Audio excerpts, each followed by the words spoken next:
Sky News. The full story first. Coming up, the government says it's on track to meet its 2030 clean energy targets thanks to a bumper offshore wind auction. But are the politicians spinning faster than the turbines?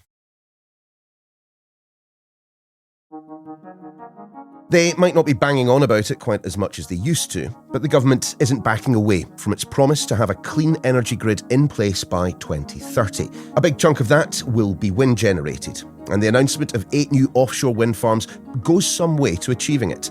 No wonder the Energy Secretary is sounding pretty pleased with himself. This is a good deal for bill payers, and it's a massive step forward for our energy security. Enough offshore wind to supply power to 12 million homes. It's clear that it's cheaper to build and operate than new gas, 40% cheaper on the figures we published today. And what's also crucial is it gets us off those fossil fuel markets controlled by petrostates and dictators. But is everything as rosy, or should that be green, as Ed Miliband would have you believe? Our business correspondent Paul Kelso is here to explain. Just explain exactly what the government has announced. Today they've announced the outcome of an auction for offshore wind capacity. That is, energy generators bid to put offshore wind projects into the system, and effectively they get a guaranteed price for their electricity, which has come out at just around £91 per megawatt hour, and it's produced about 8.5 gigawatts of capacity. That's about 1 million homes for every gigawatt. So it's a lot of power that will be installed, but exclusively in offshore wind farms, a couple in Scotland and most of them off the east coast of the UK, but all in the North Sea. Just describe these turbines. I was at one of the places that manufactures the blades. Siemens Gamesa is the name of the company. They're in Hull, right on the Humber estuary, and they are massive. They are simply enormous. Not only do they make the turbines, and the blades are between 108 and 115 metres long, which they're making an immensely long, narrow factory, as you can imagine. But they also there put together the masts, the towers they stand on, which are over 110 metres tall. They come in bits from Vietnam, 6 chunks they put together, and then they bundle 6 of these masts together. They then put 18 blades along, plus the cells on top, the blades fixed to 3 blades per mast, and then they get loaded on periodically to an installation vessel, which you can see from 10 miles away. It's very flat. Which then takes them 200 kilometres out to sea, to Dogger Bank, and rams them into the seabed. It's phenomenal. One sweep of the blades will power your house for a day or more, and at the tip, they reckon they go 200 kilometres an hour. It is big scale, massive scale engineering, and it's quite something to see.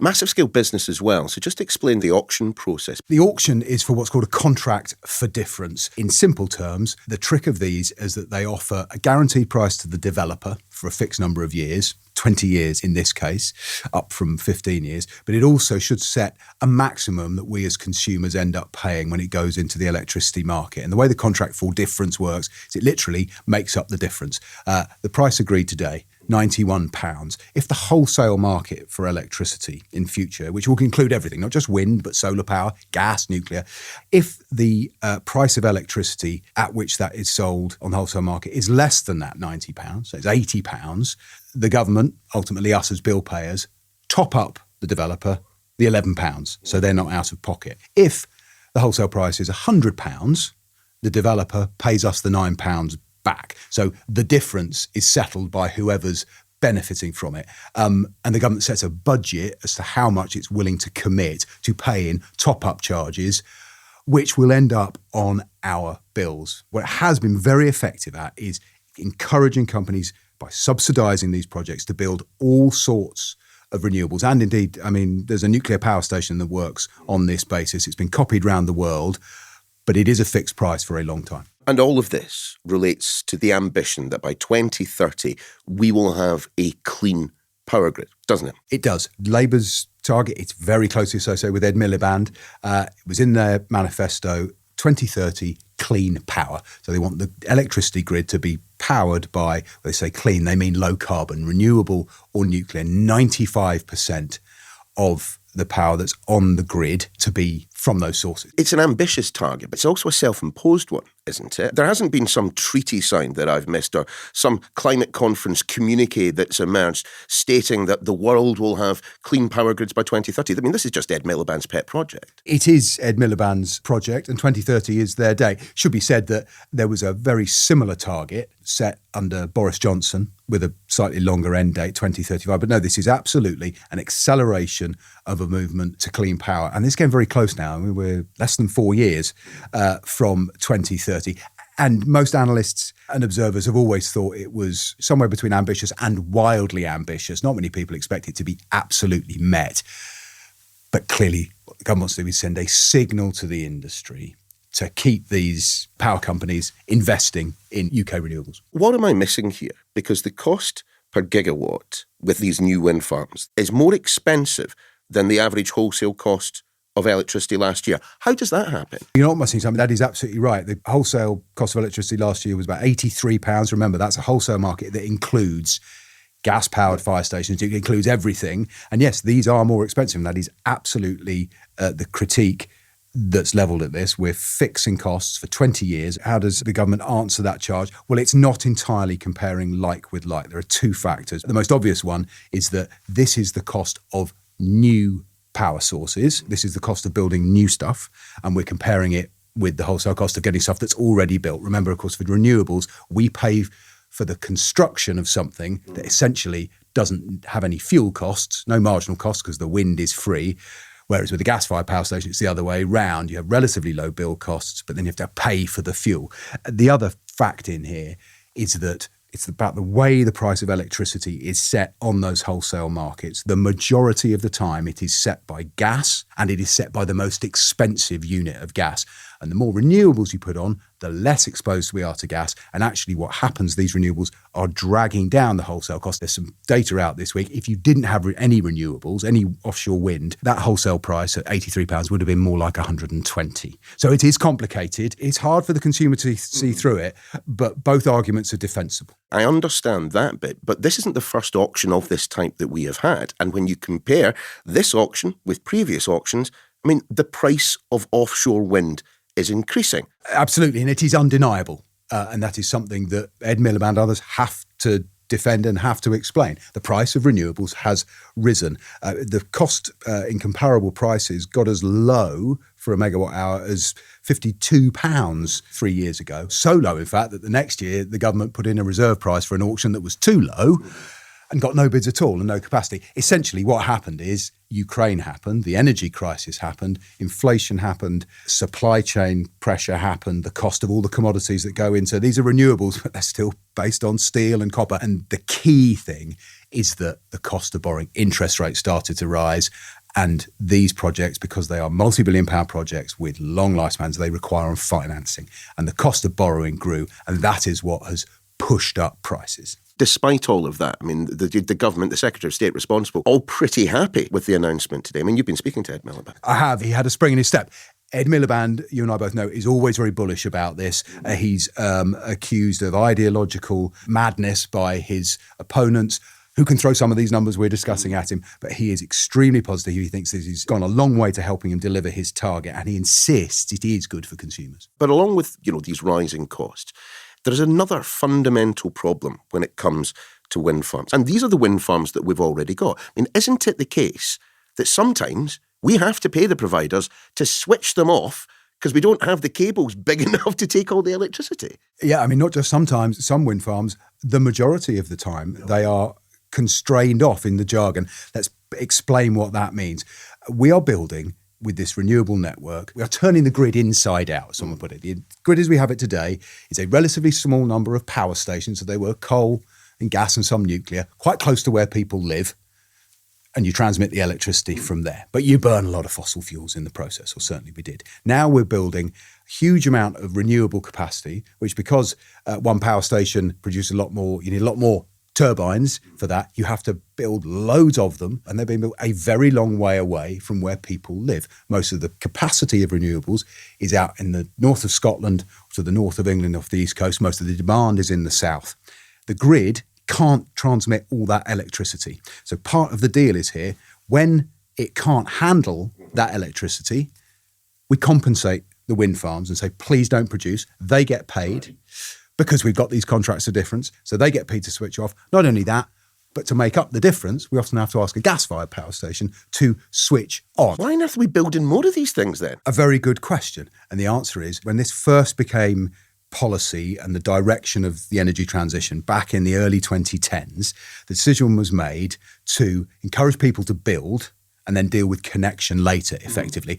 Because would you build the grid before you knew what you were plugging it into? So that's how it's begun.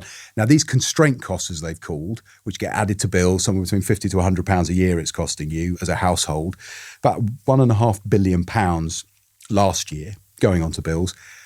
Some forecasts could be as high as £8 billion by the end of the decade. Now, if we get on and build the grid as rapidly as possible, they won't get that high, but those costs are a crucial part of why opponents of this say that when you're talking about this price that has been announced today, it doesn't take in the whole system costs, and that renewables actually are fixing in higher prices, not lower. But I'm old enough and ugly enough to remember when Ed Miliband was promising us energy bills would be coming down. They're not. They're going up. And part of that is we are subsidising these wind farms, aren't we? You and I and everyone else who pays. We can absolutely call them subsidies for renewable power, but in the same way that the pound a month, the money that's been added to bills to fund Sizewell C is a subsidy for the nuclear industry. These technologies are expensive to roll out. The idea is once they're up and running, there's no ongoing fuel costs. And yes, the public, we are absolutely subsidising the building of these renewables. That was a pretty daft promise for Ed Miliband to make that. Well, he was basing it on analysis that they stuck to. I've asked him the question today. He absolutely stands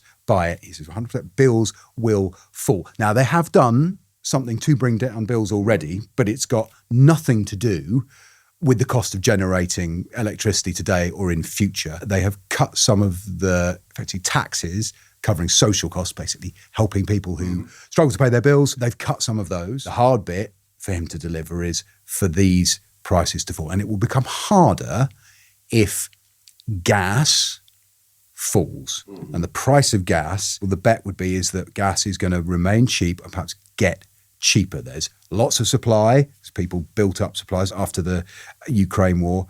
Should Russia-Ukraine move to something approaching peace, you could see Russian gas coming back on stream. But of course, what we're not talking about in any of this is the emissions. But if you're talking purely about price, put it this way, I had one eyebrow elevated when Ed Miliband was absolutely adamant that bills would come down. I'm sure he'll let us know when that will be happening. But until then, strikes me that there's probably plenty of red meat for his opposite number to get into. Yeah, absolutely. Claire Coutinho, who was Energy Secretary prior to Ed Miliband and has essentially shifted Conservative policy away, and they are absolutely prioritising price. Her analogy, she thinks this is every bit as bad a deal for the country and for consumers as Ed Miliband thinks it's a good deal. Her analogy is that if we think about these contracts like a mortgage, if we stuck with the gas as the main setter of our electricity price and the market that changes every day, we're on a floating mortgage rate at 4%. What Ed Miliband through these contracts is doing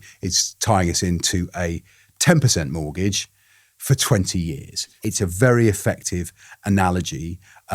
One argument Ed Miliband deploys against it is that it's all very well, but the mortgage rate, let's pick a number, went to 30% after the invasion of Ukraine. The virtue of fixed is you don't have the volatility when the state has to step in and pay everyone's gas bill. I was going to ask you when I might start to expect my bills coming down, but given that the Energy Secretary can't answer that question, it would be pretty difficult for you to do so. But what of the 2030 target? Well, certainly the offshore wind bit of it has got a lot closer today. Close enough, frankly, that if they don't meet the absolute minimum of 43 gigawatts of offshore wind, it shouldn't make that much difference. The chance of a 95% clean grid in just 4 years, I would tether a small bit of my minor reputation to the fact that is not going to be the case. But what it is doing, and I think it is undeniable, if we set aside price, which many people say you shouldn't, but you set that aside, today is a very good day for Britain's renewable industry, and it is a good day for its renewable targets and ambitions. The government has secured a whopping big chunk of new capacity at a price I don't think they thought they could get. And interestingly, they think it ultimately is neutral for the bill payer. Let's go back to bill payers. They have analysis couple of independent bodies, albeit one of them funded by a company that got a contract today, that says anything under £94 will be neutral for the bill payer because the cost of topping up that contract for difference will be more than offset by the easing of our exposure to gas prices in the market. There is confidence around that calculation, but it depends on prices in future. And for now, what we know is the cost of delivering this renewable ambition is going up, no question. Paul, many thanks. The politicians will, of course, continue to disagree, whilst the consumers continue to pay. We were told that as the turbines went up, bills would come down. Instead, the only thing that seems to be falling is the public's patience. The Sky News Daily is back again tomorrow.